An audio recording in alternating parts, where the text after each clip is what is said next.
Usa ka 19 anyos nga lalaki ang napalgam patay sa hilit nga bahin sa Barangay Gusa sa Cagayan de Oro City. Ang biktima, tad-tad sa samad dinunggaman. Kabanay ug otoridad, blanco pa sa posibleng motibo sa pagpatay sa biktima. Ani report ni Cyril Chavez. Nagbuyod, nakagapos pa ang mga kamot ug wala na'y kinabuhi.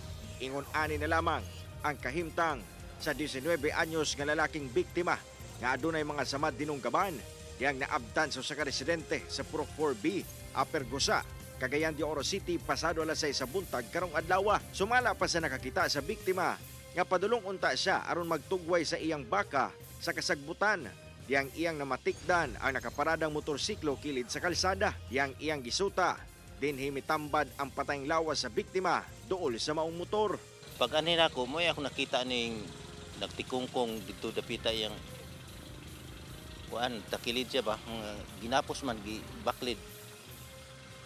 Wala na ako dola, lantaw na ako nang muti naman ang lapalapayin ko, patay na gina. Itong lapos ko diri sa batalyon.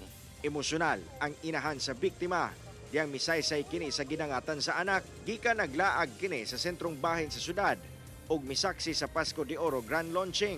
Miuli kini gilayon og nananghid nga moadto sa balay kung asa ang iyahang manghod aron maghatod og habol. Mao na lamang kini ang ilang ulahing impormasyon sa biktima. Hantod nga napalgan kini nga patay na. Wala sir, kay kana manggod ako anak. Basta na anak siya malabian din he. Iya man ang pasakyon. Butan yun na ako anak sir. Nya gabi kay alas 12 man gyud to nahitabo sir pagpatungas niya dere. Nagduda mi basin og na siya gi. Kuan kanang gipasakay ba unya. Dayon mo ray nagkuan. Ginaimbestigahan na sa Cagayan de Oro City Police among panghitabo. Usa sa ilang ginalantaw ang giingong mga nakabikil sa manghod sa biktima.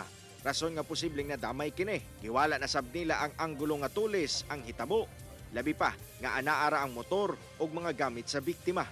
Sa pagkakaroon ato sa yung gisubay o gipahugdan nga ugaling atong panawagan na kung kinsa man ang naay impormasyon o mga kauban nga nakakita o naka-istorya ng atong biktima, ang mo report kayo o magtawag sa atong Unified 911 o sa atong mga local hotline numbers para ma-assist o matabagan o matagag importansya ug mas mapalaw man nato ang investigasyon. Kauban si Jaybert Pairat, Cyril Chavez, 1 Mindanao.